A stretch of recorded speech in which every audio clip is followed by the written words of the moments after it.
Have you ever wondered what really hides behind the facade of power and wealth? What happens when fate decides to test a man who believes he has the world at his feet? This is not just a story about money. It is about secrets, a hidden life, and a shocking truth that was hidden in the sight of all. Imagine a billionaire, a man forged in the steel of indifference, whose name echoes in the corridors of power, Alistair Vance. For him, the world is a chessboard, and people are mere pawns. His fortune was not built with smiles, but with a calculating coldness that crushes anyone who dares to disturb his way. In its glass coverage and marble, with the city pulsating under its feet, Alistair lives in a universe of sterile luxury, where empathy is a worthless coin. Its routine is a merciless efficiency ballet. Hostile meetings, millions of dollars decisions, and a veiled contempt for everything it considers common. Now, change the scenario. Go down the skyscrapers and enter a small, modest restaurant, where the smell of fresh coffee mixes with the sound of conversations and laughter. This is where we find Ilara. She doesn't have an empire, just a stained apron and a tired but genuine smile. As a waitress, your life is a daily battle for survival, a constant dance between heavy trays and bills to pay. Each tip is a small victory, each day of work a proof of your resilience. Ilara represents all that Alistair despises: simplicity, vulnerability, and silent dignity of those who fight to live. Two such distant worlds, two lives that should never cross. But fate, with its cruel irony, had other plans. On a rainy afternoon, the destination puts them face to face. Alistair Vance, the billionaire, enters Ilara's restaurant, not in search of a meal, but a momentary refuge from the storm outside and the one that existed inside him. Its presence freezes the environment. Impatience is visible on your face, the disdain in your gaze. For him, that place was insignificant, and the waiter that served him invisible. A small error, a coffee spilled accidentally in its expensive leather paste, was the fuse. What for anyone would be a trivial accident, for Alistair was a personal affront. The explosion was immediate and brutal. His words, sharp as razors, cut the air, humiliating Ilara in front of everyone. He did not only attack his professionalism, he attacked his dignity. In an act of pure arrogance, he fired her right there with a cold gesture, ensuring that the manager obey him without question. For Alistair, it was just another disposed pawn from the board. He left the restaurant without looking back, leaving behind the echo of his cruelty and a young woman with the world collapsing on her shoulders. He believed he only fired an incompetent waitress. Little did he know that, in that act of contempt, he had just destroyed for the second time the only person who could fill the void in his soul. For Ilara carried a secret that she even knew herself completely. A secret linked to a tragic night, a broken promise, and a small silver medallion she wore around her since she was understood by us. Alistair returned to his mansion, pleased with his demonstration of power. But something strange started to happen. The image of that waitress, her scared eyes, did not get out of her mind, and as he tried to ward off his uncomfortable memory, his gaze fell on an old, dusty picture frame on his table, one he hadn't touched for years. In it, the photo of his late wife holding a baby who wore an identical medallion. What happens when a man who buried his past is forced to face him? And how will he react to finding that the shocking truth was on a face he just humiliated and discarding? Alistair's journey in search of redemption was just beginning, and would lead him to a path of pain and much greater fault than he could ever imagine. What happens when a man who buried his past is forced to face him? And how will he react to finding that the shocking truth was on a face he just humiliated and discarding? Alistair's journey in search of redemption was just beginning, and would lead him to a path of pain and much greater fault than he could ever imagine. The air in his luxurious room seemed to be thin. Alistair took the picture frame with trembling hands, a gesture that did not match his relentless billionaire image. There was the proof, frozen in time, his radiant wife, and in her arms, little Liana, her daughter, missing for almost 20 years in a tragic accident that the police could never solve. And on the baby's neck, the small silver medallion with a single recording, a guide star. The same medallion he saw shine for a moment in the neck of that waitress, Ilara, before crushing your spirit. Coincidence? His logical and cold mind shouted, yes. It was impossible. A common jewelry piece, nothing more. But his heart, an organ that he believed had become a stone for a long time, began to break out. An old pain, a wound he thought was healed, reopened violently. For the first time in decades, Alistair felt doubt, and then a paralyzing fear. What if it wasn't a coincidence? What if life, in its most cruel irony, had put his daughter lost in her way, just so that he would destroy her with his own hands? The image of humiliation in the restaurant returned to his mind, but this time he didn't see a clumsy waitress. He saw a pair of eyes that somehow seemed familiar. He saw the silent force with which she endured her attack, a resilience that reminded him of his late wife. The arrogance that had felt moments before turned into a knot in the throat. The weight of his cruelty suddenly became unbearable. He needed to know the truth. It was no longer a matter of curiosity. It was a visceral need that consumed every fiber of his being. That same night, the man who never looked back began to dig desperately in his past. He made a call, not to one of his executives, but for the best private investigator in the country. His order was short and urgent. Find all about a waitress named Ilara and reopen the case of my daughter's disappearance, now. While the researcher was beginning to connect the points of a 20-year puzzle, Alistair found himself lost in his empty mansion, haunted by a single thought. What if it is?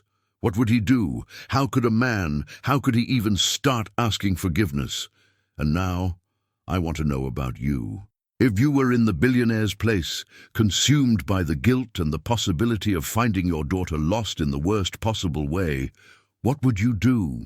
Would you go to her immediately and risk everything, or hope to be sure, for fear that hope could destroy you? Leave your opinion here in the comments, because the decision he will make will change everything.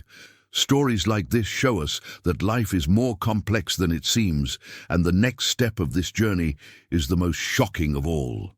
In order not to lose revelation and find out how this explosive meeting happens, leave your like to strengthen our work, and most importantly, subscribe to the channel and activate the bell. You will not want to be left out of what comes next. The night at Vance Mansion never looked so long. Silence, which was once a symbol of its power and isolation, now echoed as an accusation. Each ticker of the pendulum clock in the Great Hall was a hammer beating the anal of his conscience. Alistair Vance, the man who folded financial markets with a phone call, was paralyzed, hostage to a memory and a pair of scared eyes. He walked around in his office, a golden cage overlooking a city he felt no longer belonging. The photo of his wife and daughter, Liana, remained at her table, no longer like a dusty relic, but as a scary lighthouse illuminating the darkness of her actions. The question that haunted him was a slow and torturous poison. What if it's her? While Alistair was consumed by her particular agony, Ilara's life had become a much more tangible nightmare. The dismissal was not just a humiliation, it was a devastating blow to its fragile stability. She returned to her small apartment, a space that could barely call home, with Alistair's cruel words still resonating in her ears. The rent was late, the refrigerator almost empty. Her only source of income had been torn from her for a whim, an act of arrogance from a man who would not even see the impact of his cruelty. She looked at the eviction warning on the table, a piece of paper that now seemed a sentence. Despair began to install, cold and heavy. She didn't cry. Years of difficulties have taught her that tears do not pay bills. Instead, a cold determination took over her. She would survive. She always survived. Grabbing the small silver medallion on her neck, a habit she had since childhood in times of stress, she took a deep breath. That medallion was her only link with a past she didn't know, the only heritage of parents she never found. It was a reminder that she was alone, but also that she had come here on her own.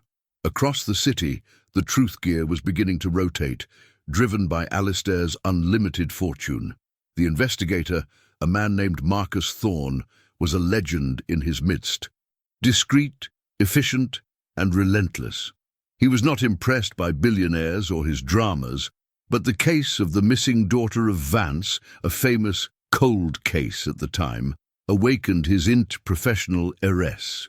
The first task, however, was the simplest: to investigate the waitress, Ilara. In a matter of hours, using resources that the ordinary police could only dream, Marcus had a complete dossier. Ilara, 24 years old, orphan, left in an orphanage as a baby, with nothing but the name Ilara and a silver medallion. His life was a record of difficulties: adoptive homes, part-time jobs since adolescence, no family, no support, a lifetime struggling to keep up. Marcus felt a twinge of sympathy, something rare for him. She was a survivor. He sent the preliminary report to Alistair. Each word was like a nail being hammered on his chest. Orphan. Leaved as a baby. The coincidence was becoming too heavy to be ignored. The image of her own baby, Liana, being torn from her arms in the confusion of that terrible night, returned with overwhelming clarity. The car accident, the chaos, the fire, and then the emptiness. They said she had not survived, but her body was never conclusively found among the wreckage. He had accepted, sunk at work, built his empire on the ashes of his pain. Now those ashes stirred. "Continue," Alistair answered Marcus in a short message, his hoarse voice. "Find out where the locket came from." Marcus's investigation then plunged into the past. He reopened the files of Liana Vance's case, interviewed retired police, revisited the reports of the season. The official story was that the nanny, panicked after the accident, had fled with the child, but both would have perished in a forest fire next days later. It was a theory, never a certainty. Marcus, however, focused on a detail that the police had neglected: the locket. Alistair had ordered 2 identical pieces of an exclusive artisanal jeweler in Geneva, one for her daughter, Liana, and another for her goddaughter, the daughter of her best friend and partner at the time, Richard Sterling. The name Richard Sterling made an alarm sound in Marcus's mind. Sterling had separated from Vance in bitter terms a few years after the accident, selling his part of the company and disappearing from the radar. The public narrative was creative differences, but rumors in the business world spoke of betrayal, an obscure secret that broke their friendship. Marcus began to dig the life of Richard Sterling, and that's when he found the first crack on the wall of lies in 2 decades. Sterling had not simply disappeared. He moved to a small town in the interior, coincidentally the same city where the orphanage was left. Meanwhile, Alistair, unable to stand still, did something she had not done for years. He went down to the storage coffers of his mansion, a mausoleum of memories he kept locked. There, amid furniture covered by white sheets like ghosts, he found a wooden box with his wife's initials. Inside were Liana's belongings that he had managed to save. Small dresses, a wool shoe, and a diary of his wife. With his handy hands, he opened it. The pages spoke of her dreams to her daughter, her love for her. And then he found a note that froze him to his bones. Richard seemed so strangely attached to Liana. It's sweet, of course, he's her godfather, but sometimes the way he looks at her, it's almost as if he saw her like her. The room began to rotate.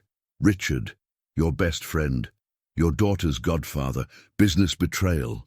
Was it just the tip of the iceberg? Would Richard's obsession gone beyond money?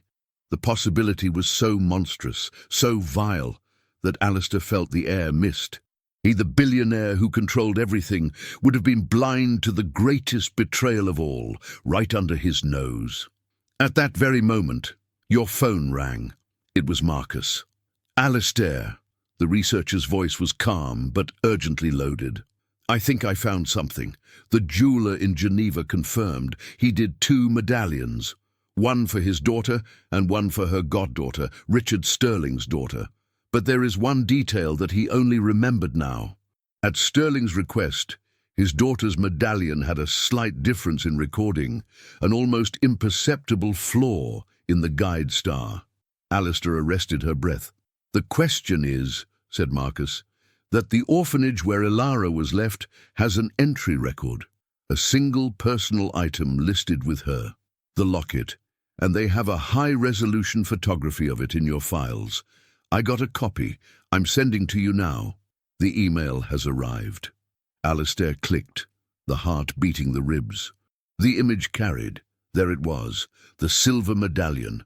He zoomed as much as he could in the small recorded star, and he saw a tiny line, almost invisible, which brava one of the star's points. The failure. Ilara's medallion was not her daughter's. It was the medallion of Richard Sterling's daughter. For a second, a strange feeling of relief flooded him. It wasn't her. He had not humiliated and fired his own daughter.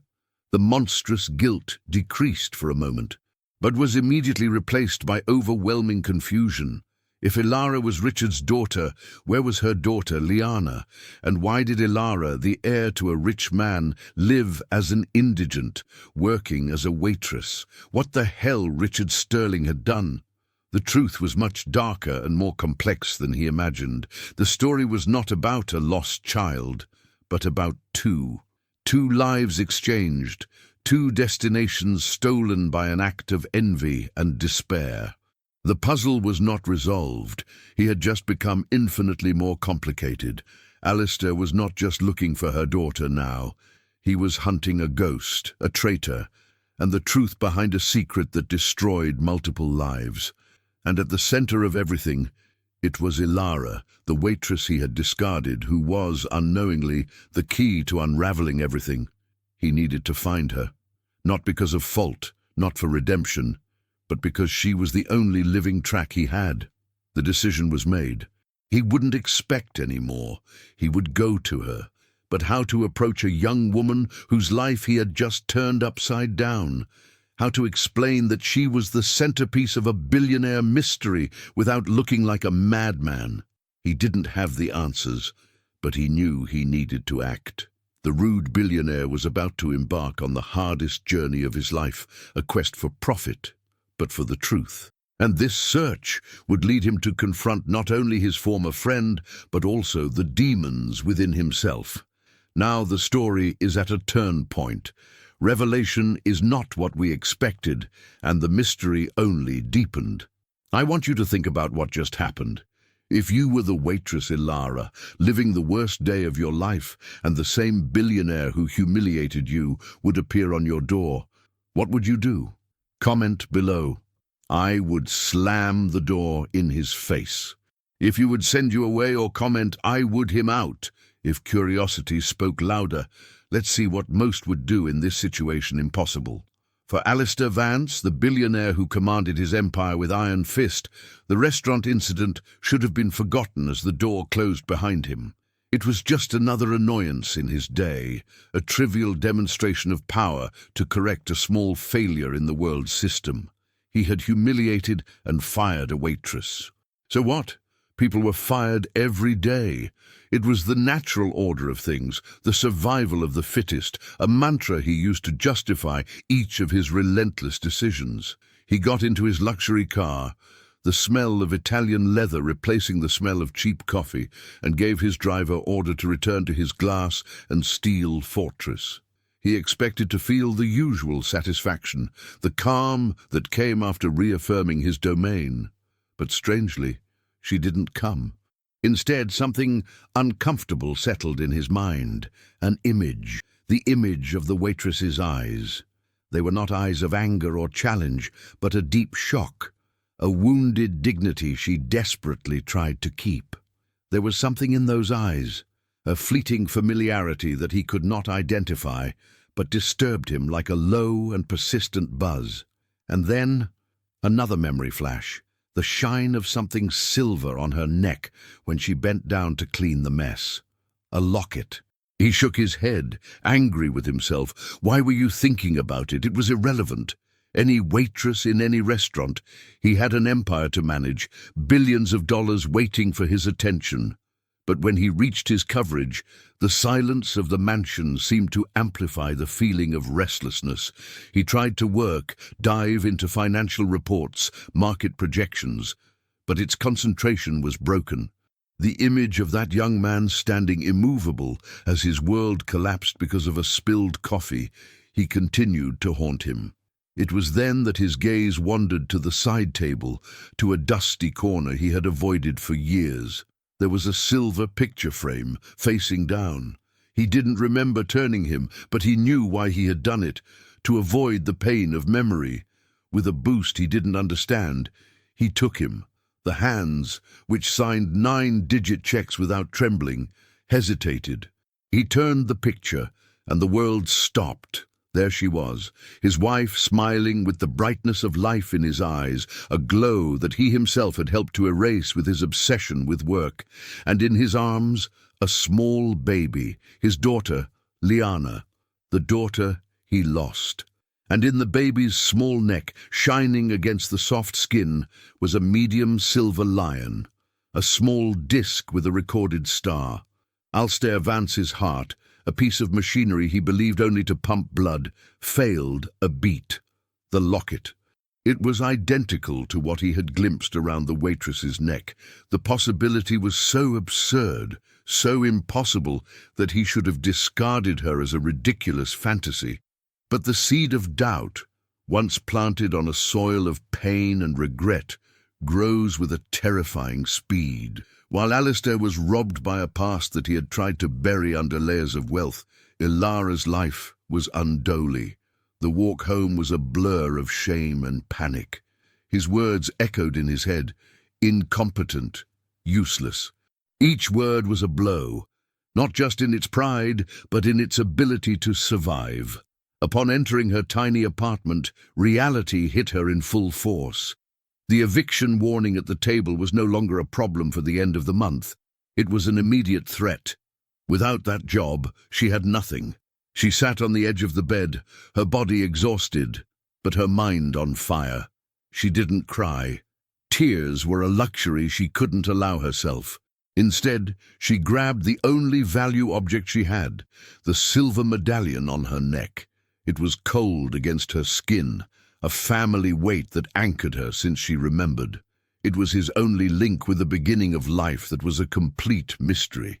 Sometimes, on her most lonely nights, she wondered who her parents were, why they had left her.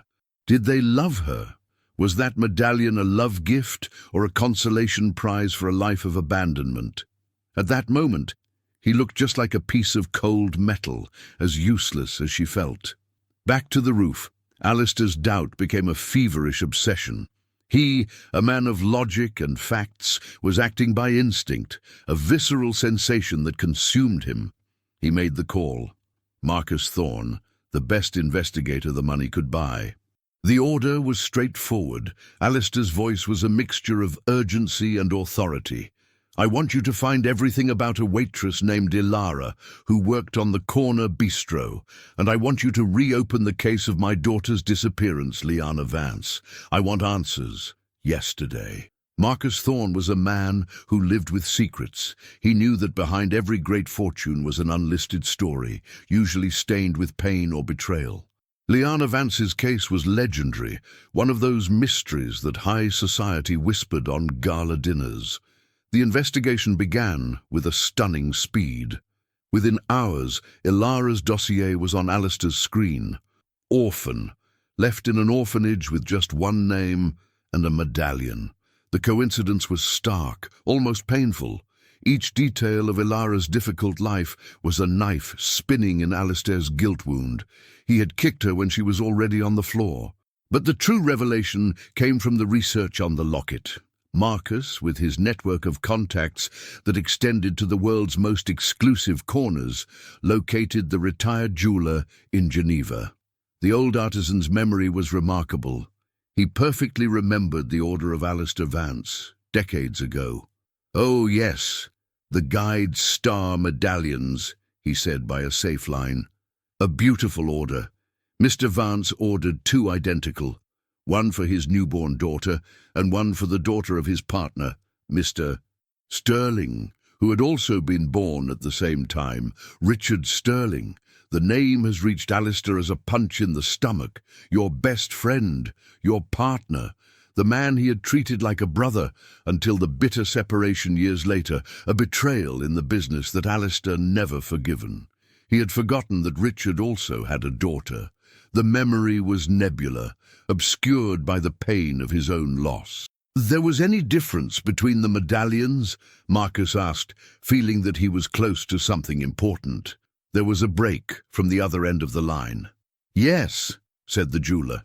"Mr. Sterling called me a few days after the order. He asked for a small change in his daughter's medallion, a distinctive, almost secret brand, a small flaw at one end of the star." Alistair's blood froze. He remembered that detail now. Richard had mentioned this, and Alistair found it eccentric but did not care. At that moment, a new and terrible possibility arose. What if the waitress wasn't her daughter, but Richard's daughter? And why the hell would the daughter of a rich man live in misery? Unless something much more sinister had happened. "Marcus," said Alistair, the tense voice, "where is Richard Sterling now?" Marcus's answer came quickly. "It has disappeared from the social map, but not my. Lives inmate on a property in the interior. Interestingly, the same region where Ilara was left in the orphanage." The puzzle was becoming not a monster. The pieces did not fit. They writhing themselves, forming an image of mistake and much greater betrayal than he could have never conceived. Humiliation in the restaurant, the act that started all this, now seemed like a predestined event, a catalyst to dig up a secret of 20 years. The shocking truth was not just that he could have found his daughter.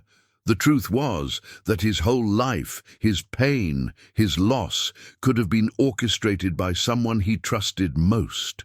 The anger began to bubble under the surface of guilt, a cold and calculating fury.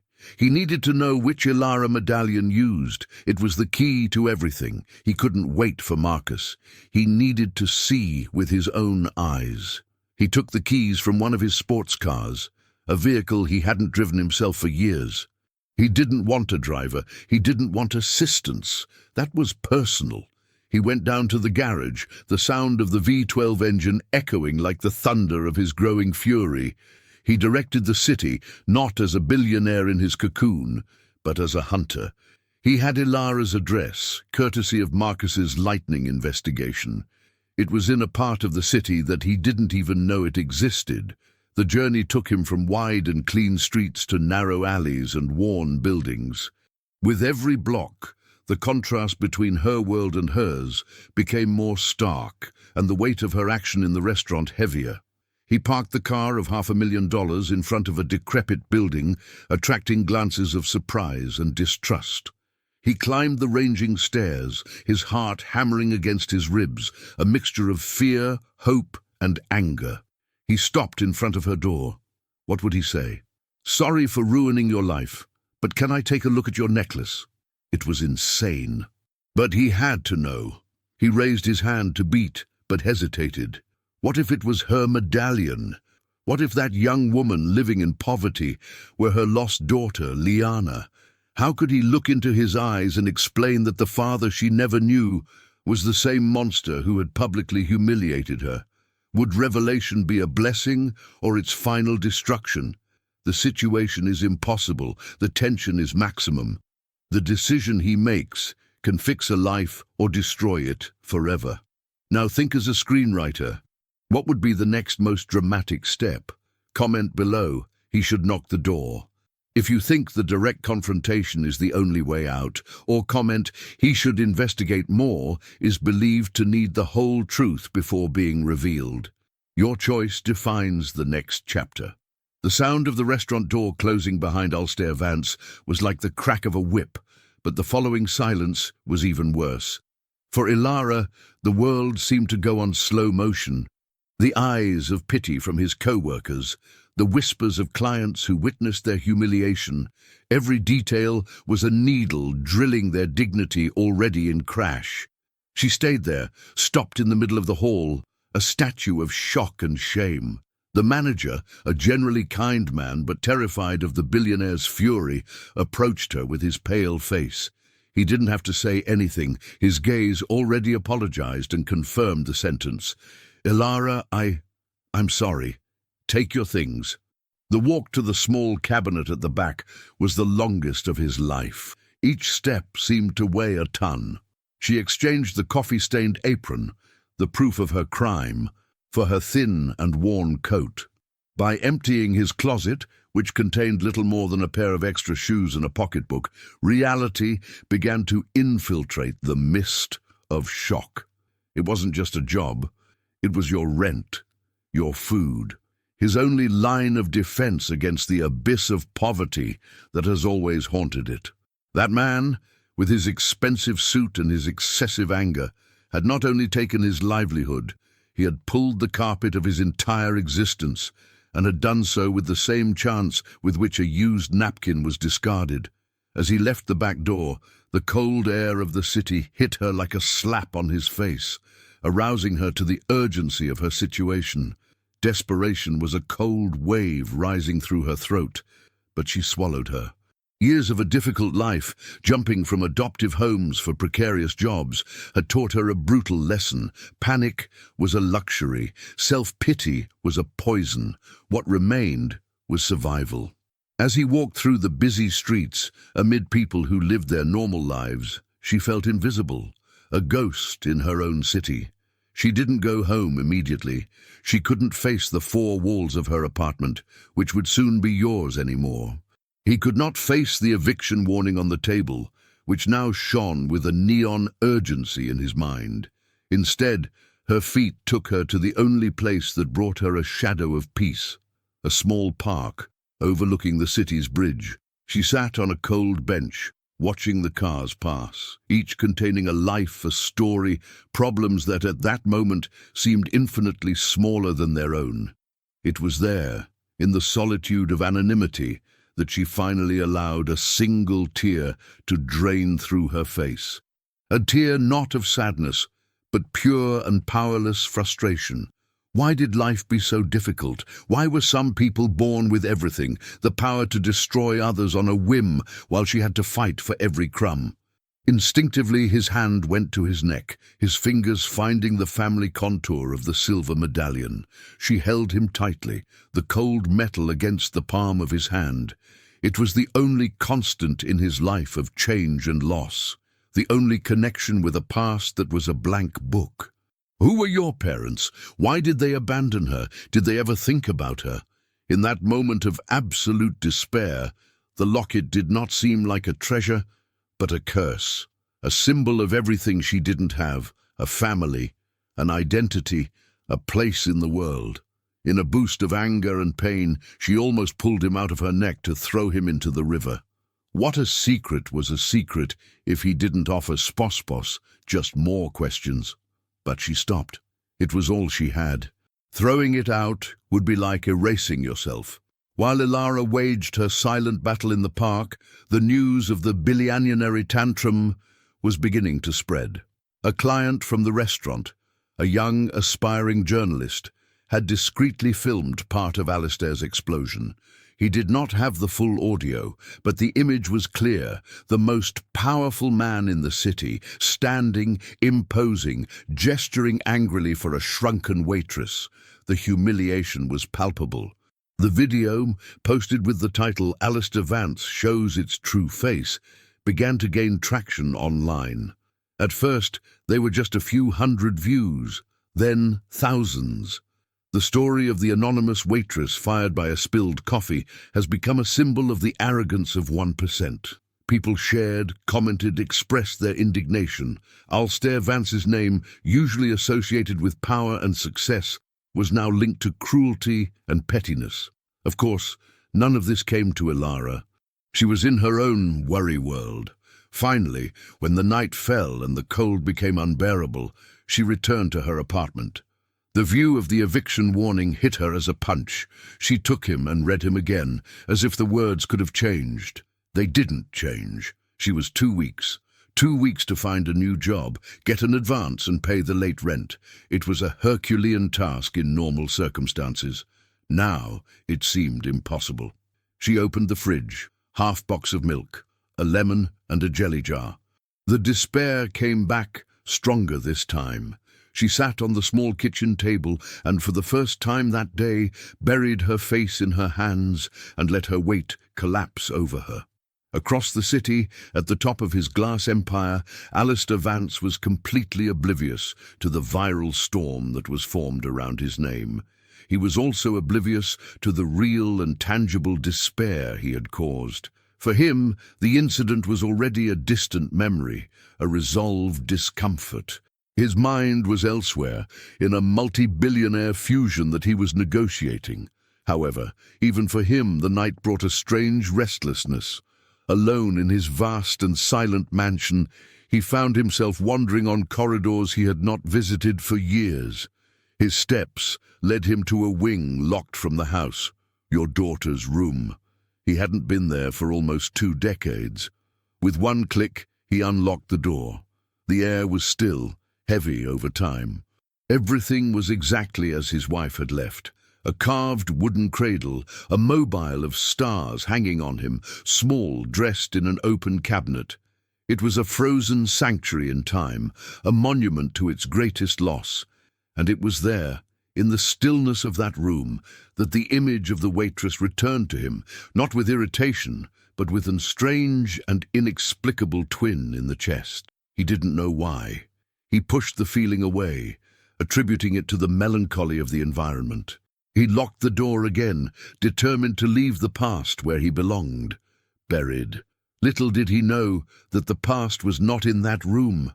He was in a cold apartment across town, holding a silver medallion and wondering how he would survive next week.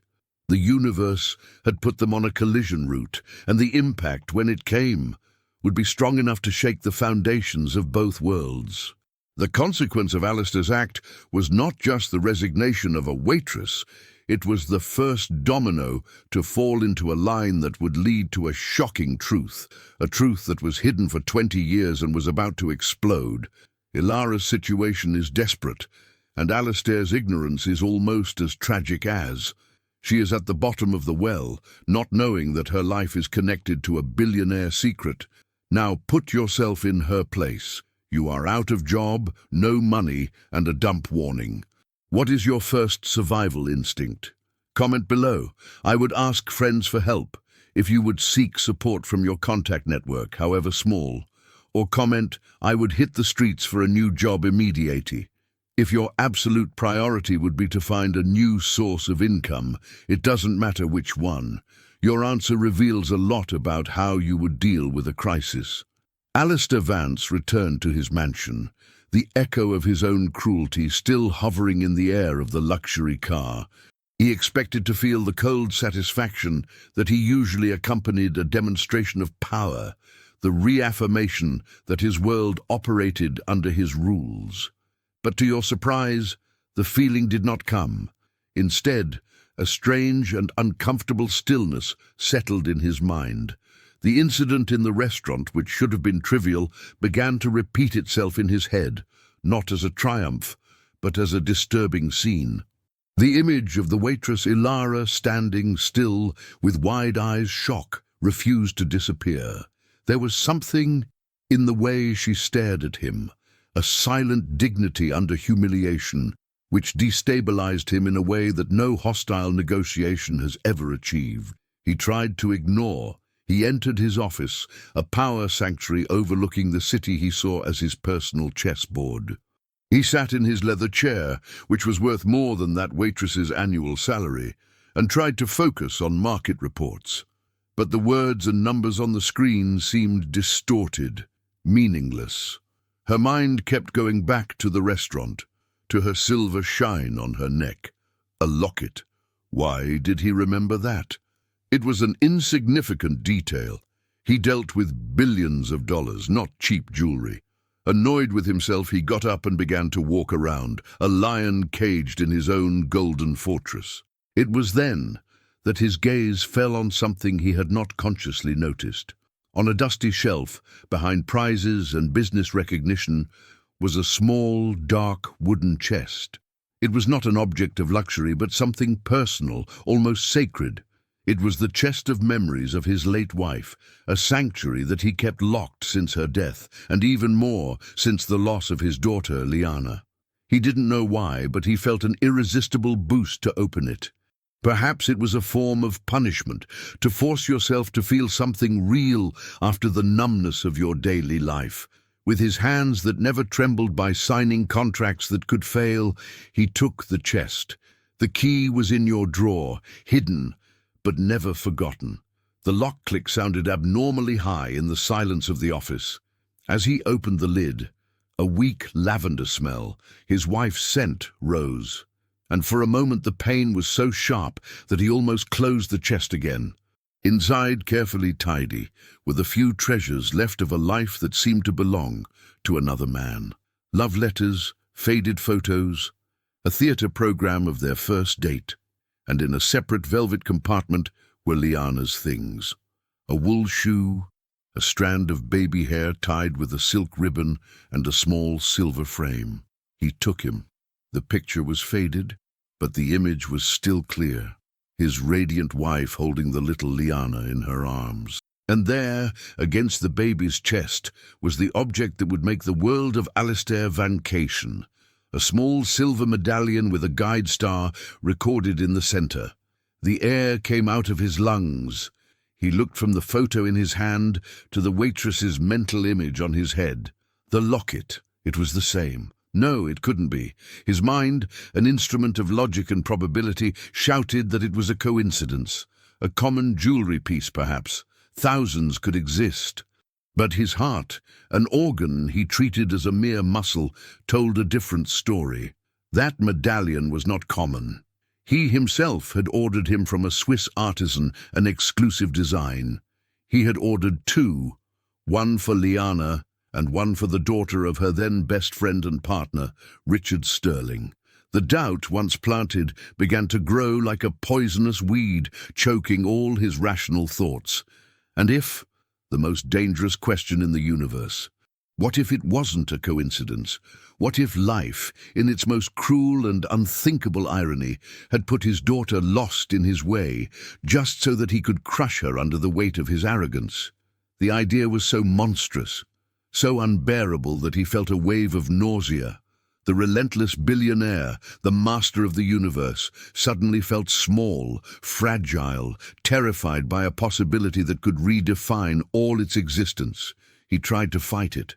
He returned to work, forced himself to make calls, to give orders, but his voice sounded hollow to his own ears. Each decision seemed empty.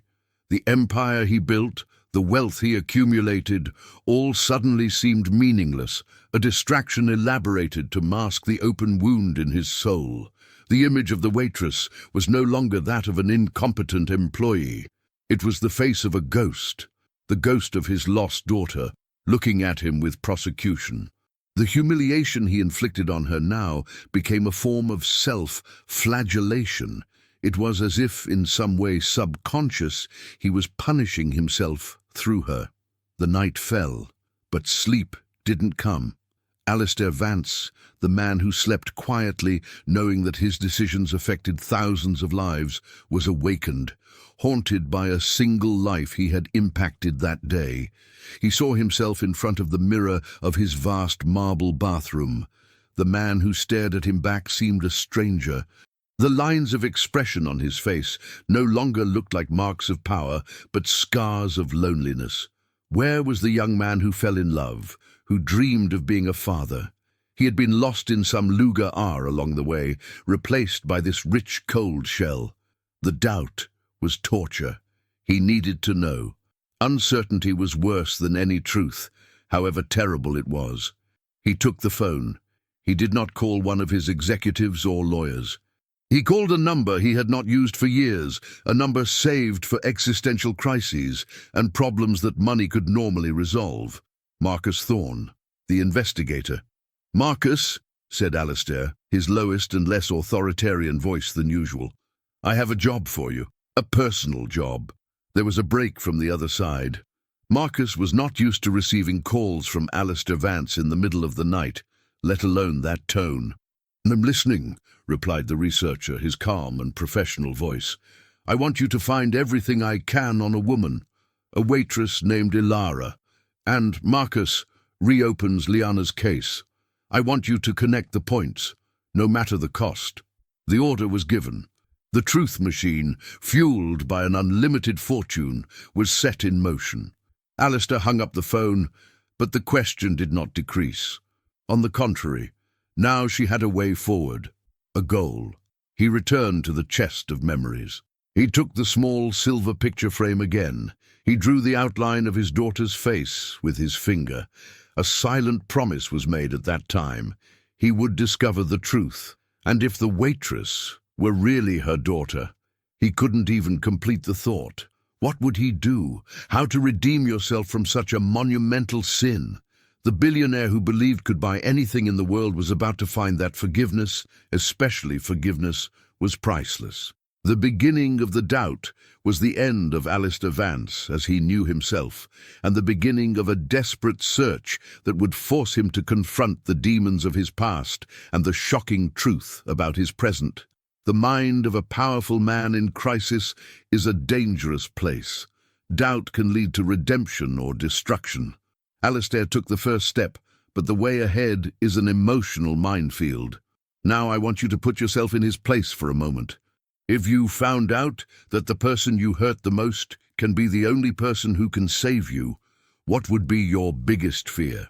Comment below. My biggest fear would be rejection. If the fear of being rejected by his lost daughter would be the most terrifying. Or comment, my biggest fear will be facing myself, if the real terror would be to face the monster you have become. The call to Marcus Thorne was like lighting a wick. From that moment on, Alistair Vance's almost unlimited fortune was channeled for one purpose, the truth. Marcus was not an ordinary investigator. He was a problem solver for the elite, a digital and physical ghost that moved silently through the darkest corners of society. It operated from an anonymous office that looked more like the command center of a spy agency, surrounded by screens that displayed data flows, maps, and connection networks. Alistair's order was double but interconnected: to investigate the waitress, Ilara, and reopen the archive case of her daughter, Liana.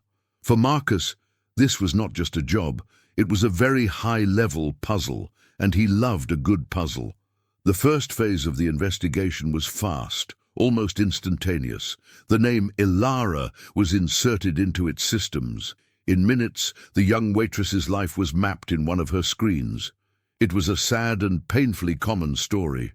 Born 24 years ago, left at the door of an orphanage with only one name and a personal object, a silver medallion. Marcus zoom in the orphanage entry record photo, a low-quality scanned image. The locket was visible, but the details were indistinct. Ilara's life after that was a succession of adoptive homes, none of them permanent, followed by early emancipation and a series of low-paying jobs to survive. There was no family, no support network, just a trail of silent resilience. She was an island, a survivor. Marcus sent a preliminary report to Alistair, highlighting the word orphan and the mention of the locket. In his coverage, Alistair read the report with trembling hands. Each word confirmed its worst fears. Her age beat, the orphan condition beat, and the locket. The coincidence was too heavy, oppressive. The blame for what he had done in the restaurant deepened, turning into something darker. If that was really his daughter, he had not only humiliated her, he had abandoned her to a life of difficulties, even though she was a few kilometers away. He who could move heavens and land with his money couldn't protect the only thing that really mattered. The pain of the loss, which he thought to have controlled, returned with the strength of a tsunami, mixed with a new and overwhelming NDA of shame. While Alistair drowned in her particular agony, Marcus Thorne moved to the second phase, Liana Vance's cold case. 20 years was a long time. Witnesses forget, evidence degrade. But Marcus had an advantage that the police of the time did not have: unlimited technology and resources. He did not need warrants. He created his own doors. He accessed the archived police files, autopsy reports, witness testimonials. The official story was that of a tragic car accident on a mountain road. The car where the nanny traveled with the little Liana skid fell from a ravine and caught fire. The nanny was found, but the child's body was never conclusively recovered from charred wreckage. The theory was that she had been consumed by the fire, or that the nanny, in a state of delirium, had taken her to the nearby forest, where both perished. But Marcus did not deal with theories. He dealt with facts. And one fact bothered him: the intensity of the car's fire. Forensic reports of the time were basic, but with current simulation programs, he rebuilt the accident. The simulation showed that given the nature of the impact and the type of fuel, the fire would have been fast and devastating, but not necessarily hot enough to completely consume a baby body without leaving more significant traces. It was a small anomaly, but for Marcus, small anomalies were the thread. It was then that he crossed both cases. He needed a better image of Ilara's medallion. He sent one of his field agents, a discreet surveillance expert, to observe Ilara. The agent found her in her post-debt routine, looking for jobs in cafes, snack bars, anywhere that could give him a chance. Using a long-range lens, he got a clear picture of the medallion she wore. At the same time, Marcus convinced, through a generous and anonymous donation, the orphanage to give him access to the original physical archives. He wanted to see the object if he still existed, or at least the original photos. Meanwhile, Marcus's investigation of Alistair's past revealed the history of the two identical medallions, one for Liana and one for Richard Sterling's daughter. Sterling's name lit all alarms: the broken friendship, bitter business separation, the disappearance of Sterling from public life. It was too rich to be ignored.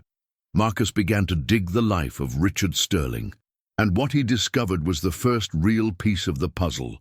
Richard had not just retired, he had exiled, and the place of his self-imposed exile was a small town less than 30 kilometers from the orphanage where Ilara was left. The coincidence was statistically impossible. The moment of the turn came when Marcus's field agent sent the high-resolution photo of the Ilara medallion. At the same time, the contact in the orphanage sent a quality scan of the original record.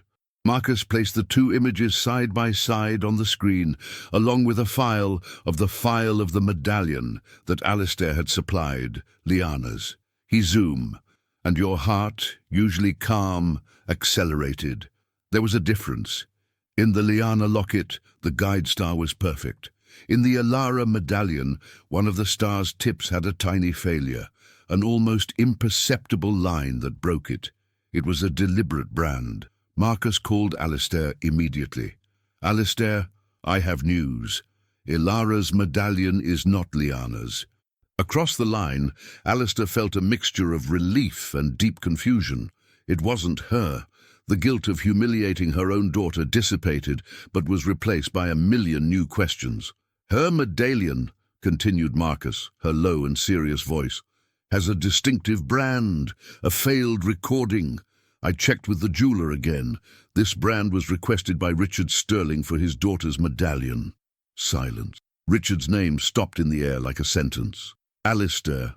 The waitress, Ilara, she's the daughter of Richard Sterling. Revelation has reached the strength of a train. Ilara was Richard's daughter, but that made no sense. Why would the heiress of Sterling be living in misery? What happened to Richard's daughter? And, the most important question, which now shouted in Alistair's mind, if Ilara was using the medallion of Sterling's daughter, where was her daughter Liana? And what happened to her medallion? It was then that Marcus connected the last point, the most terrible and bold theory of all.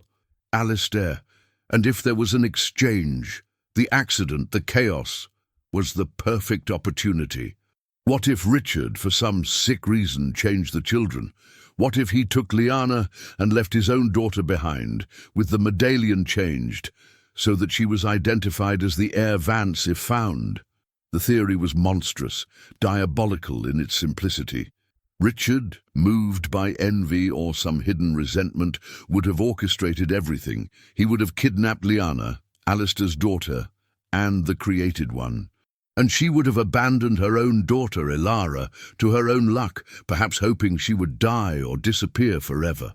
The investigation was no longer looking for a lost child. It was revealing a 20-year crime, a betrayal of the deepest order. Elara was not Alistair's lost daughter, but she was the key. She was the living victim of Richard's plan, proof that something terrible had happened. Alistair, now I didn't feel just to blame. I felt a cold fury. He had been deceived, stolen, and his best friend was the architect of his pain. And in the midst of all, she was Elara, the young woman he had injured, who was unknowingly the central piece to unravel the whole secret. The investigation had connected the points, but the design they formed was a nightmare.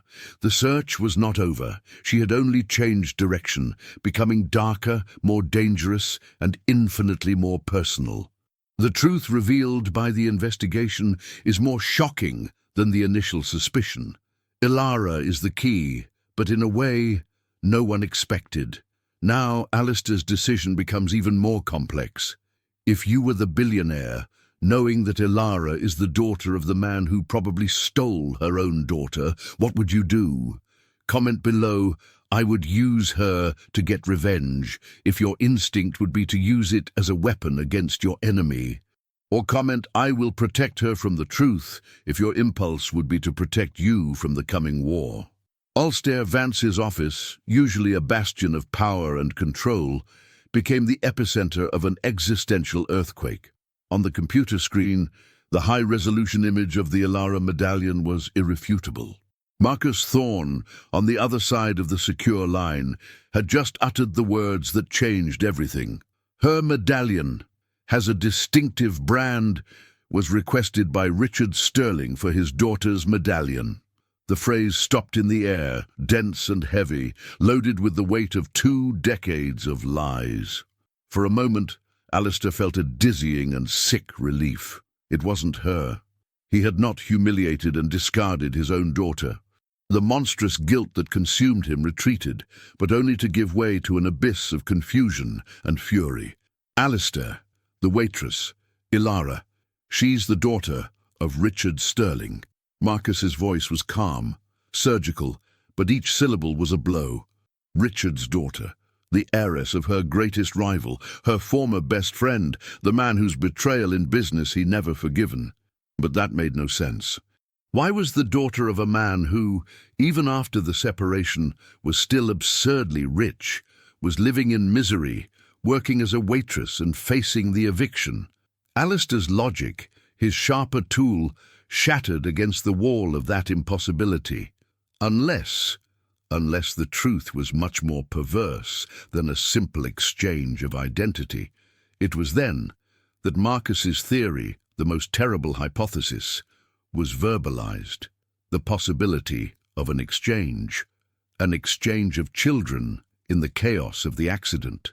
Richard, his friend, his brother, the godfather of his daughter, was able to have such a monstrosity? Alistair's mind refused to accept, but the evidence aligned itself as a constellation of hell. Richard, obsessed with the wealth and status of Alistair, always with a poorly disguised inferiority complex. The bitter fight that ended their society, which Alistair always attributed to greed, now gained a new and sinister dimension. What if it wasn't just about money? What if it was about stealing your life, your lineage, your legacy? The medallion image on the screen seemed to mock him. That small piece of silver was not just a track, it was the signature of a perfect crime. Richard would have crashed Lyanna, her daughter, and the created as her own heiress, the princess of her stolen empire. And to erase the tracks, he would have abandoned his own daughter, Elara, to his own luck, perhaps with the medallion exchanged as a last and cruel card if the child's body was never found. He dismissed her like a collateral damage, a pawn sacrificed in his unhealthy power game. The fury he climbed on Alistair was something he hadn't felt for years. It was not the hot and explosive anger he demonstrated in the restaurant. It was a cold, dense and heavy fury as melted lead. It was the fury of a man who realizes that all his pain, all his mourning, was not the work of fate, but a deliberate act of betrayal. His empire, built on the ashes of his family, now looked like a monument to a lie. He had been deceived, stolen as intimately and brutally as possible. And the architect of all this was the man he once called his brother. "Where is he, Marcus?" Alistair's voice was a dangerous whisper, devoid of any emotion except a deep-fried determination. "Recluso on a high-security property in the countryside. Out of the radar, but not mine," replied the investigator. "Alistair, we need to be careful. If he did it, he's capable of anything to maintain this secret." But Albuing badly listened. His mind was focused on one point, the nexus of all this conspiracy. Elara, the waitress, the daughter of your enemy, the young woman he had humiliated. She was no longer a stranger, not even a possible daughter. She was the key, the living proof of Richard's crime. She was the weapon he didn't know he needed. A plan began to form in his mind, a pain, born plain and forged in revenge. He would find her. He would use it. He would put her in front of Richard and watch the world of his traitor to collapse, just as his collapsed 20 years ago. He did not think about the consequences for her. At that moment, she was just a piece on the board, the most important pawn of all. The guilt she had felt for her had been incinerated by the flame of her anger.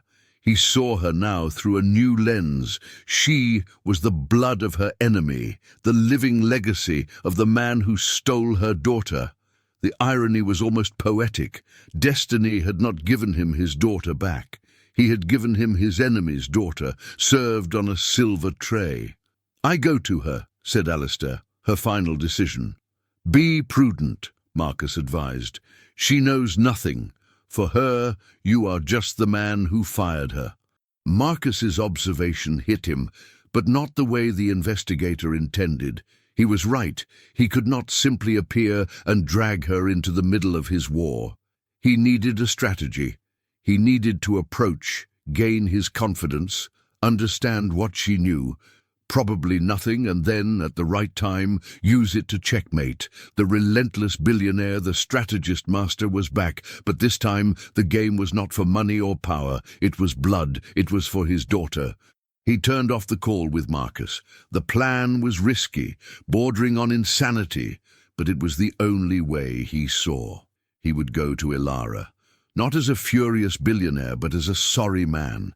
He would use the blame he had felt, the only genuine emotion that connected him to her, like a gateway.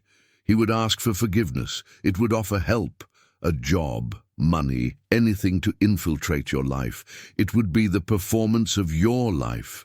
He would become his benefactor, his guardian angel, all as planned to use her to destroy her father. It was a monstrous duplicity, but for Alistair, the ends justified the means. Richard Sterling had stolen his soul. He would not rest until he had his in return. The crucial track, the locket, had failed to gather a lost father and daughter. Instead, it lit the wick of a dormant revenge for 20 years ago. Alistair's journey was no longer about redemption. It was about retribution. And Elara, the innocent waitress in the middle of a billionaire secret, was about to meet in the eye of the hurricane, without even knowing that the storm was forming around her, orchestrated by the same man who days before had tried to destroy her because of a cup of coffee. The revelation of the locket has transformed the story of a search for redemption into a revenge saga.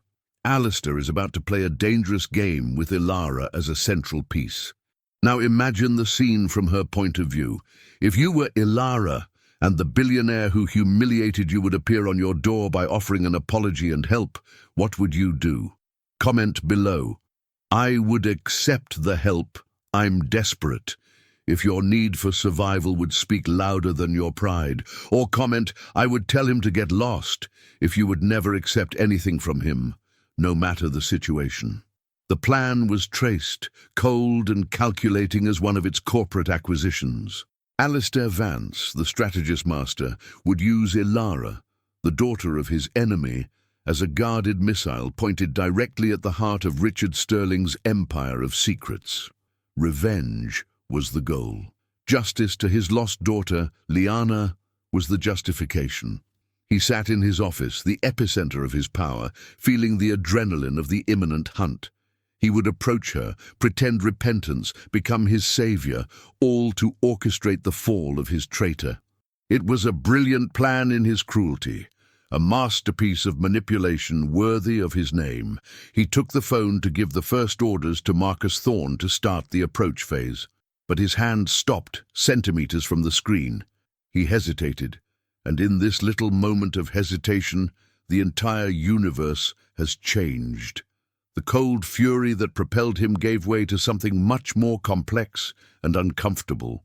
Ilara's image returned to her mind, but this time it was not the image of the daughter of her enemy or the key to revenge. It was the girl's image at restaurant and the wide eyes, not a challenge, but pure and deep shock. The way she cringed under the weight of her words, but without completely collapsing, a spark of stubborn dignity refusing to be extinguished. He had treated her like an insect, an insignificant obstacle in his day. And now she planned to treat her as an object, a tool, a pawn in her billionaire chess game. The overwhelming weight of guilt, which had been momentarily overshadowed by the flame of revenge, returned in full force. But now it was a two-layer fault, a moral monstrosity. He was guilty of what he did, the public humiliation, the cruel resignation. And now he was guilty of what he planned to do, the calculated manipulation, the deliberate mistake of an innocent young woman who had suffered enough. Who was the real monster in that story? Richard, who stole his daughter for envy and power? Or was he about to destroy the life of another innocent young man to satisfy his desire for revenge? Alistair got up and walked to the huge glass window he gave to the city. The sparkling lights, which once represented their dominion, now seemed millions of eyes judging him. He saw his reflection on the glass, the silhouette of a powerful and lonely man. And for the first time, he didn't like what he saw. He became the kind of man his wife always feared him to become, a man to whom people were mere instruments, whose value was measured by their usefulness. He was about to do with Ilara exactly what he accused Richard of having done it, sacrificing it for his own selfish purposes. The irony was so bitter that he felt a metallic taste in his mouth. The narrative in his head began to change. Ilara was not just Richard's daughter. She was a victim, perhaps the greatest victim of all. Her own daughter, Liana, at least grew in wealth, even under a false identity. She had everything the money could buy, even if she missed the truth. But Ilara was abandoned, discarded, left to fight for every crumb, to face the world alone, while his true father lived in luxury and his potential adoptive father built an empire. And he, Alistair Vance, instead of being the only one to perhaps offer him a spark of justice, had just been another rich man to kick her when she was on the floor. The weight of that perception was physical. He felt like the air being squeezed from his lungs. The revenge, which seemed so clear and fair moments before, now seemed dirty, stained by her innocence. Destroying Richard was one thing. He deserved it. But drag Ilara to the crossfire? Use your trauma as a fuel for your personal war? He would be straightening at Richard's level. Worse, he would be confirming that it was exactly the man Ilara saw in that restaurant. a rude and selfish billionaire to whom other people didn't matter. The moment of hesitation extended. Minutes turned into 1 hour. He found himself in a moral crossroads. On the one hand, the path of revenge. It was a straight path, paved with his anger and pain. It would lead to the destruction of Richard and perhaps to the recovery of his daughter Lyanna. But the cost would be Ilara's soul, and most likely its own. On the other side, an uncertain path wrapped in mist, the path of redemption. What did that mean? Protect Ilara? Tell her the truth, risking her to hate him forever? Help her anonymously, leaving her alone, but giving up her best weapon against Richard? The complexity of the situation was paralyzing. He, a man of quick and definitive decisions, was lost. For the first time, there was no spreadsheet of profits and losses to guide you. There was only the weight of human lives. Lyanna's life, stolen. Ilara's life, destroyed. And his own life, emptied of meaning. The plan to use Ilara as a weapon began to seem not only cruel, but cowardly. It was the easy way out, which would satisfy his most primitive instincts.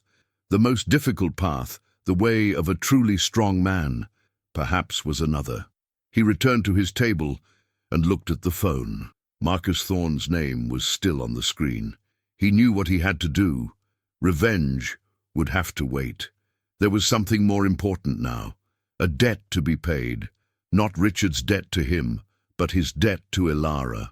He had humiliated her. He had hurt her. Before he could be Richard's executioner or Lyanna's savior, he had to at least try to be a decent human being for the young woman whose life had turned upside down. The decision was made, not with the cold certainty of a CEO, but with the fragile resolution of a man trying to find his way back from darkness. He would not use it. He would help her. And he would openly. He would go to her, not with a hidden plan, but with a sincere apology.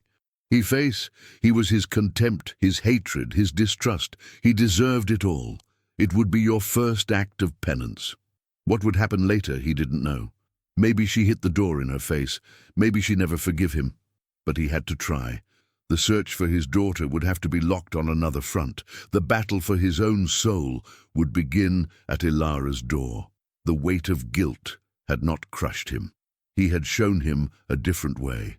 A more difficult way, but the only one that could perhaps lead to true redemption. This moment of hesitation is the character's turn point. Alistair chooses the hardest way, that of redemption instead of revenge.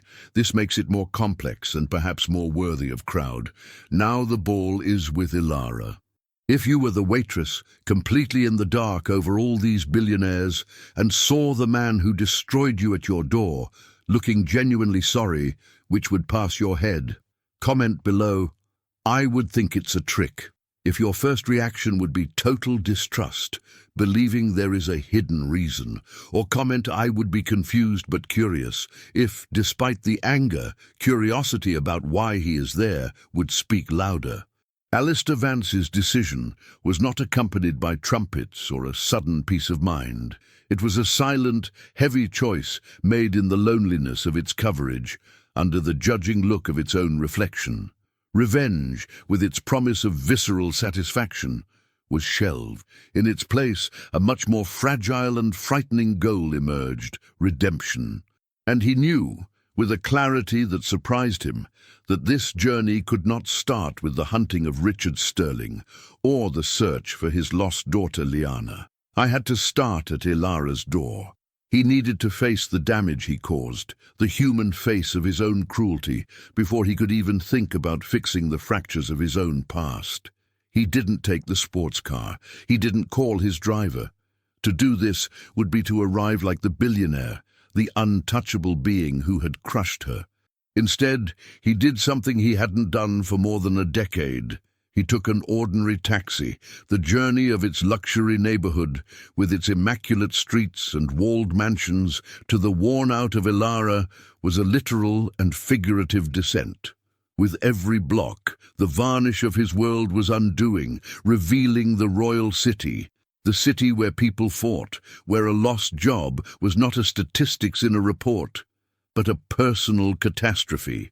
He who saw the city from above, as a map of opportunities, now saw it at the ground level, feeling his anxious and unequal pulse. He paid the taxi and stood on the sidewalk, looking at Ilara's apartment building. It was an old building, with peeling painting and iron bars in the ground floor windows, witnessed a life of battle, not easy victories. For a moment the old Alistair, the corporate predator, shouted in his mind, "What are you doing here? This is a waste of time. There is an empire to command, a revenge to execute." But another voice, a quieter voice he barely recognized as his own, kept him there. It was the voice of guilt, the voice of repentance. He took a deep breath, the air loaded with the smells of the city he normally did not feel, and entered the building. Each stair-step under their expensive shoes, sounding like an accusation. The hallway was poorly lit, the smell of cheap disinfectant mixed with that of cooking food. It was a universe of distance from its marble corridors and filtered air. He found her apartment number, 3B. The door was scratched, the paint spens around the doorknob. He raised his hand to beat, and the weight of that simple gesture seemed huge. What would he say? How to start? "Sorry for being a monster. I know you ruined your life, but can we talk?" There was no script for that. For the first time, the man who always had all the answers had none.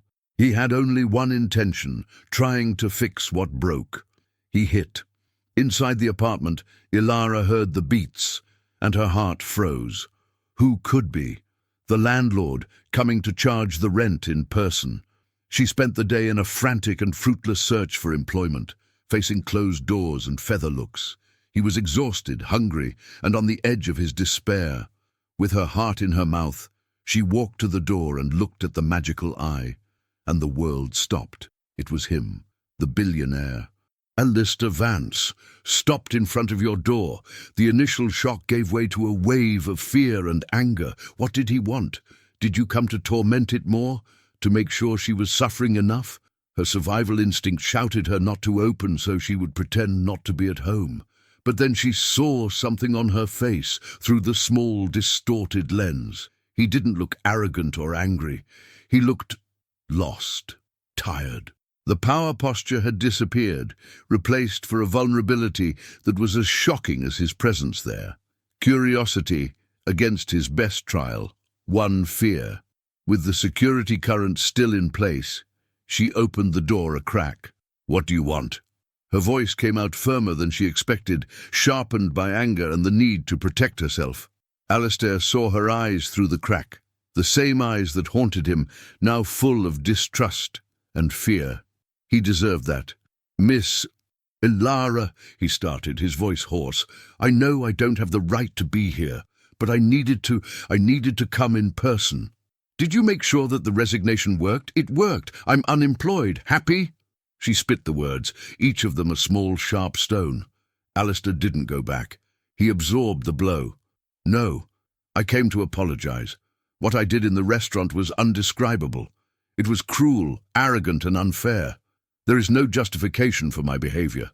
I was wrong, and I'm sorry." The words hovered in the air between them. "I am really sorry." Such a simple phrase, but coming from that man, seemed from another planet. Ilara stared at him, looking for the trick, the hidden agenda. People like him did not apologize.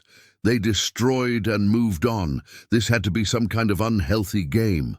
"Do you feel a lot?" She laughed, a sound without joy. "An apology doesn't pay my rent, don't put food on my table. Your excuses are worth nothing to me."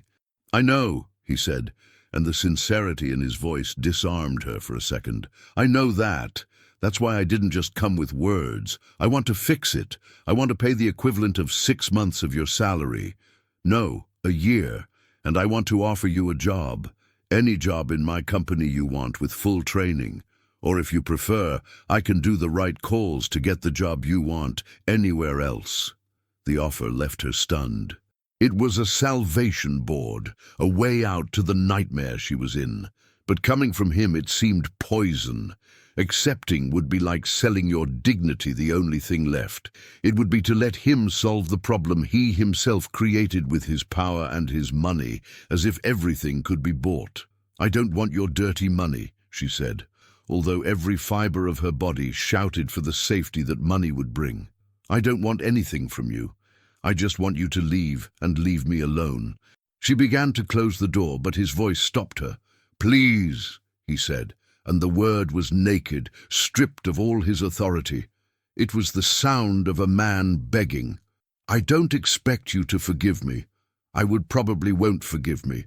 But let me fix the material damage I caused, not for me, for you. You don't deserve to go through it because of my monstrous ego. Please, just think about it." He took a business card from his pocket. It wasn't your CEO card, but a personal card with just your name and a private phone number. He slid him down the door crack, and the small rectangle of paper fell to the floor between them.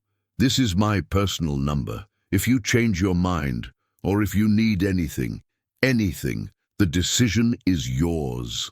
And with that, he turned and left. Ilara stood, looking at the card on the floor, her heart hitting wildly.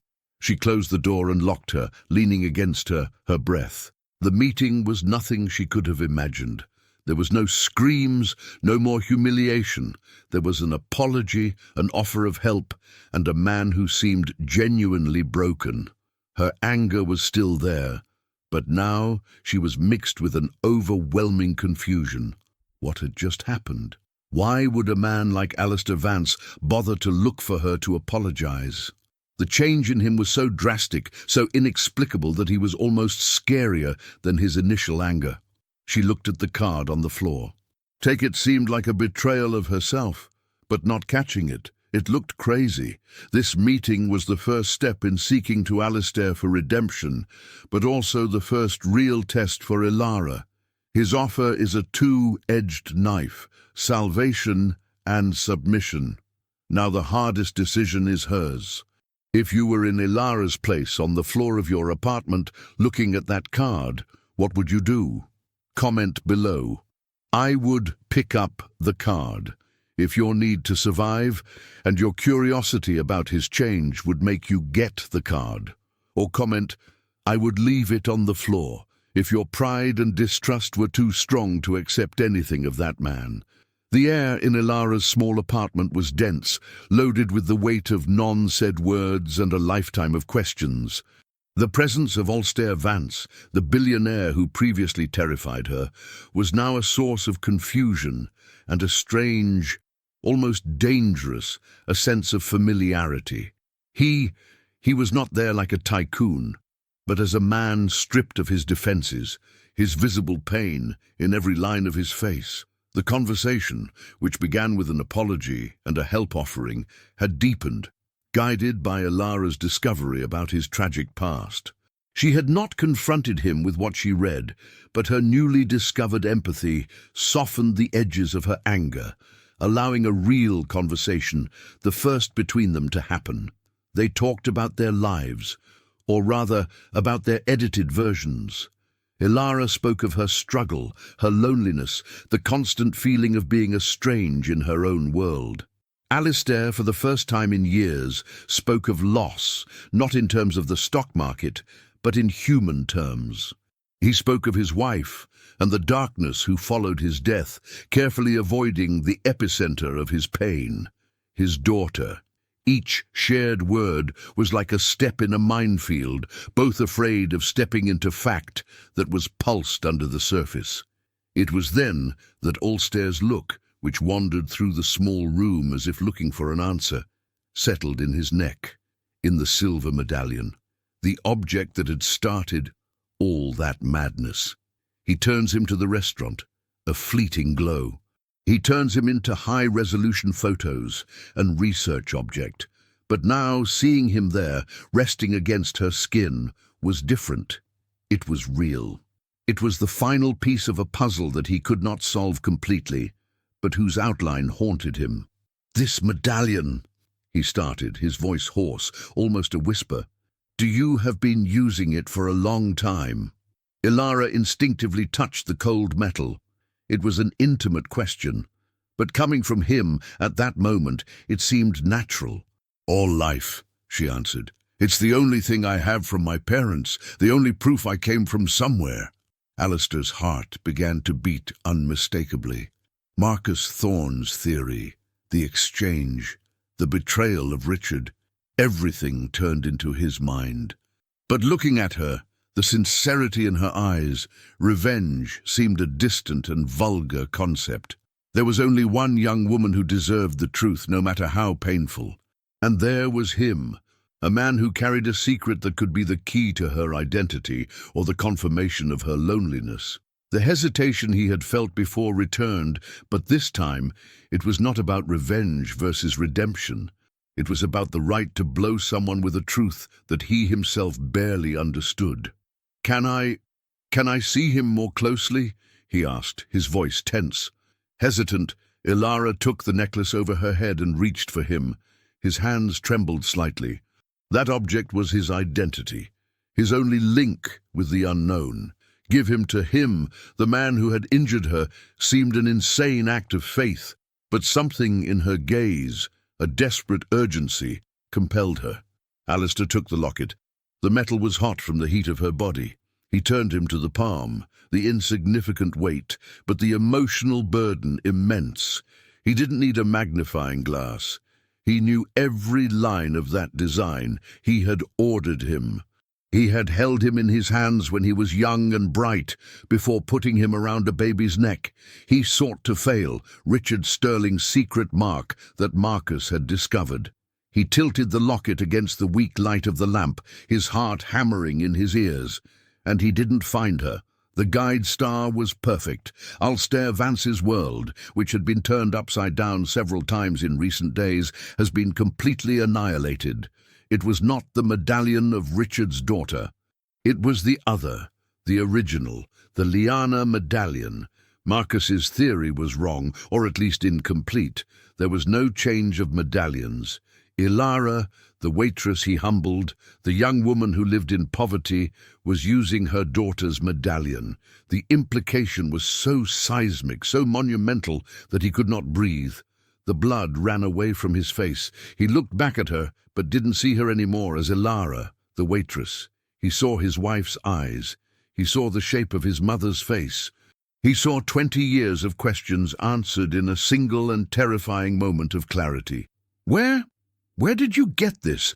he stammered, the unrecognizable voice. "I already said. I was with me when I was left in the orphanage," Ilara replied, frightened by his reaction. "What's up? What's wrong?" Alistair could not form the words. Her mind was a storm of images. The accident, the fire, the empty cradle, the life of loneliness, and now her face. Everything connected. The familiarity he felt, the pain that attracted him to her, was not just guilt, it was recognition. It was the blood calling it through the blood. He got up, the locket still in his trembling hand. He walked to the window, struggling to control the wave of emotion that threatened to drown him. The tears, which he did not spill from his wife's funeral, burned in his eyes. He turned to face her, and the bad billionaire, businessman, mourned father. Everything broke. Only one man was left, naked in his pain and in his astonishment. 20 years ago, he began, his embargoed voice, I lost everything. My wife died in a car accident, and my daughter Liana, who was in the car with the nanny, disappeared. They said she didn't survive, but her body was never found. Ilara heard him.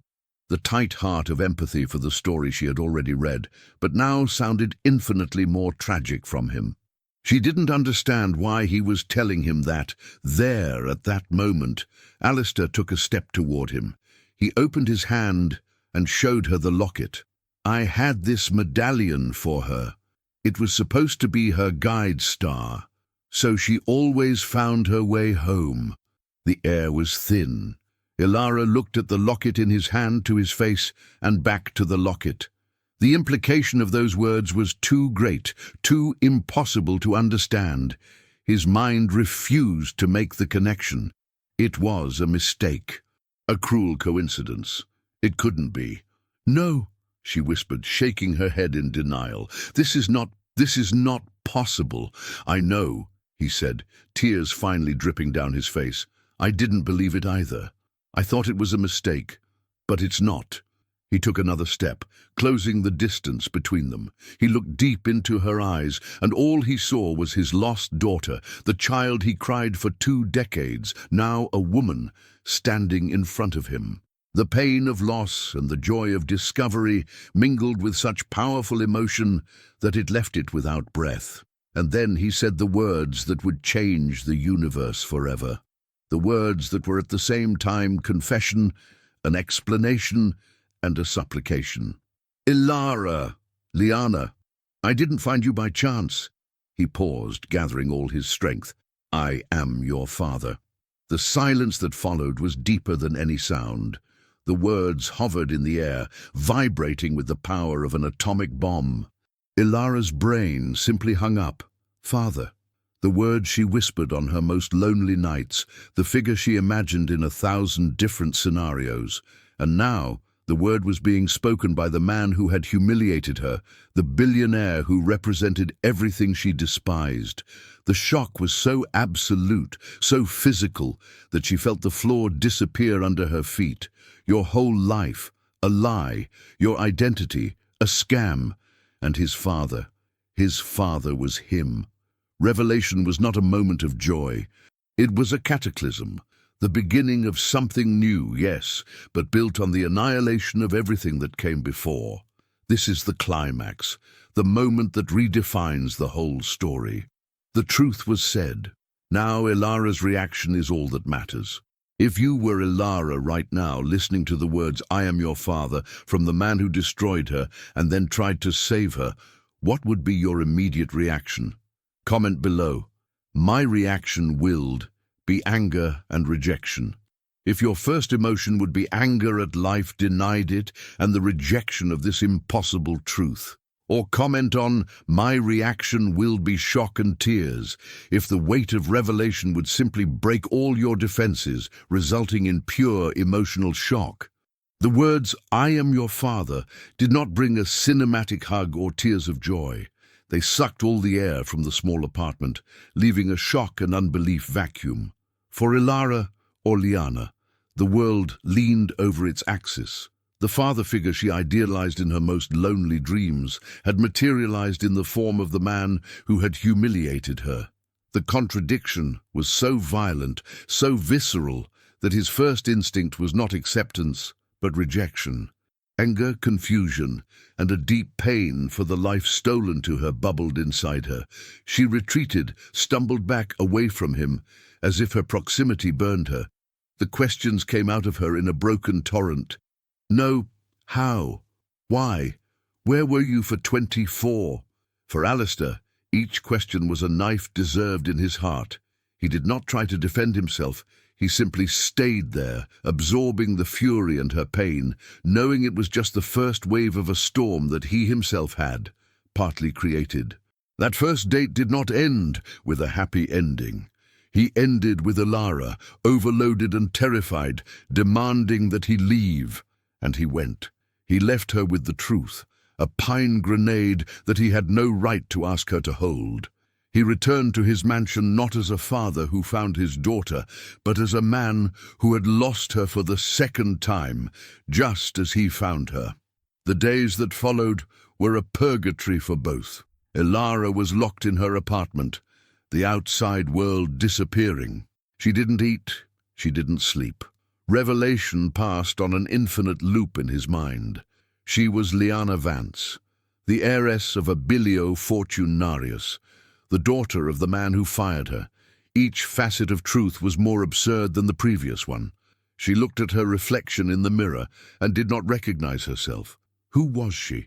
Did the resilient waitress who fought for everything she had, or the lost princess who lived a life that wasn't yours? The anger against Alistair was immense. Anger that he did not find her before, angry with finding her in the worst possible way. But under anger, there was an underground current of something else. A painful curiosity about the life she should have had, about her mother. She never knew about her father, who was a complete stranger. Alistair, in turn, lived his own torture. He had found his daughter, the miracle he didn't even dare to dream.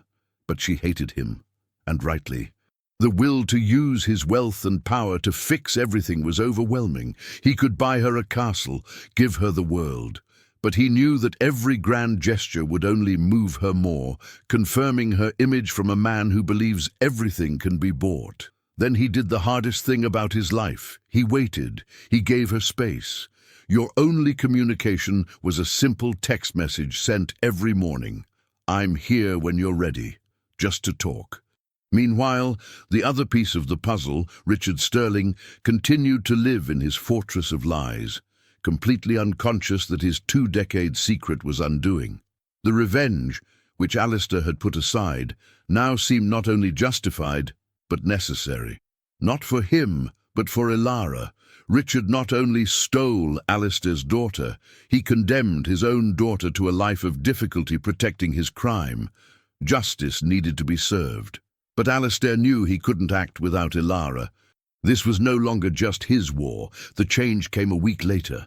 Ilara, exhausted from her self-imposed arrest, finally responded to one of Alistair's messages. "Where is my mother buried?" The question was short, devoid of emotion, but for Alistair, it was like the sun breaking the clouds. They met in the cemetery. It was not a place of luxury, but a quiet and well-maintained park. There was no handshake, no hug. They walked in silence to a simple white marble tombstone under the shadow of an old oak. Anna Vance, beloved wife and mother. Ilara drew the lyrics with her fingers, trying to feel a connection with the woman who gave her life.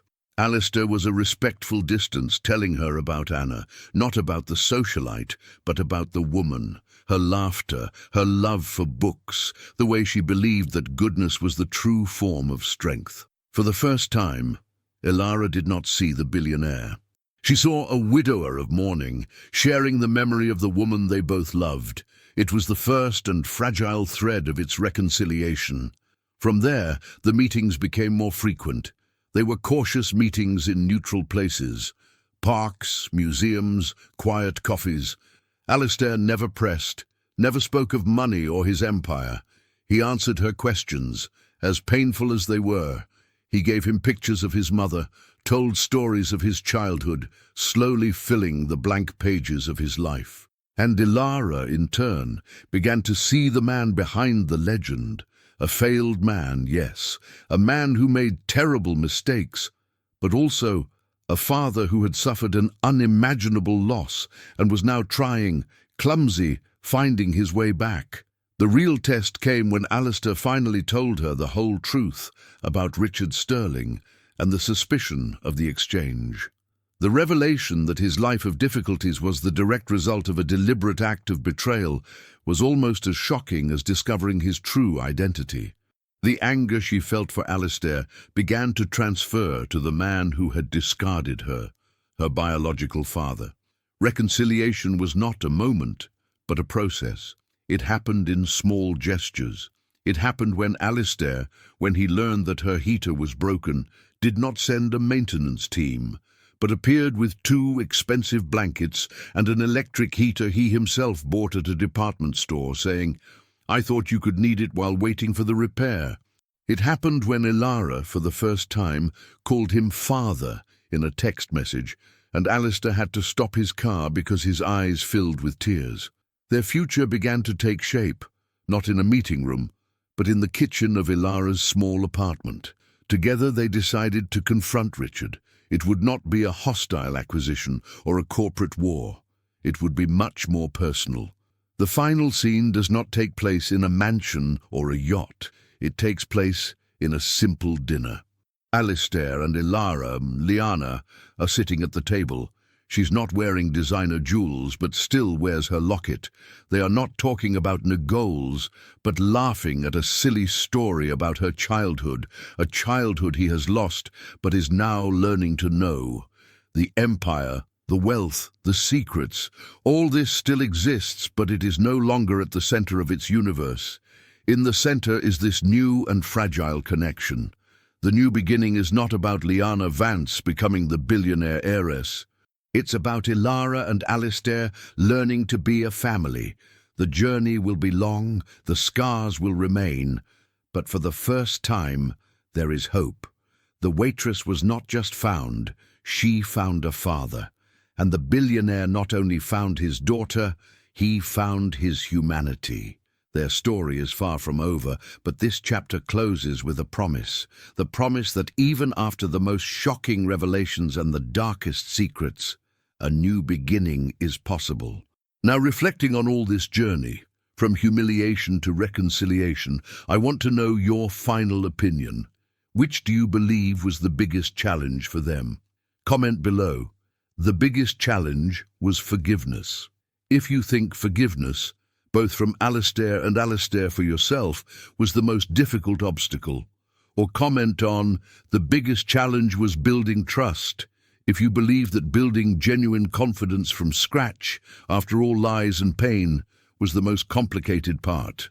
The journey of Alistair and Ilara, now Liana, shows us that the most shocking twists of life do not happen in business, but in the human heart. It shows us that true wealth is not in a billionaire empire, but in the courage to ask forgiveness and strength to start over. Their story does not end here. In fact, it just started. The battle for justice against Richard Sterling, Liana's journey to assume her new identity, and the reconstruction of a broken family are chapters that are yet to be written. And if you, like me, were moved and have been captivated by each turnaround of this amazing saga, it means that you value stories that make us feel, think, and believe in the second chance. You are the type of viewer we value most here on the channel. Because I was with us until this very moment, I want to make a special request. First, if you are not yet part of our community, please subscribe to the channel right now. Stories like this are our passion, and we don't want you to lose any of them. Second, your like is our fuel. He tells us that we are on the right track and helps us bring this story to more people. If you liked it, leave your like. It's fast and makes a huge difference to us. Third, and this is very important, for me to know that you are a true fan of narratives and that has come to the end, comment on the secret phrase below. Don't comment anymore, that's all. Comment, "Truth always finds the way." This will show me who the most dedicated viewers are, and I personally read each of these comments. And finally, the journey doesn't have to stop. The story that is appearing here on the screen is now as full of secrets and twists as this one. Click on it and continue this immersion in a world where nothing is like. Thanks for watching. We see each other in the next video.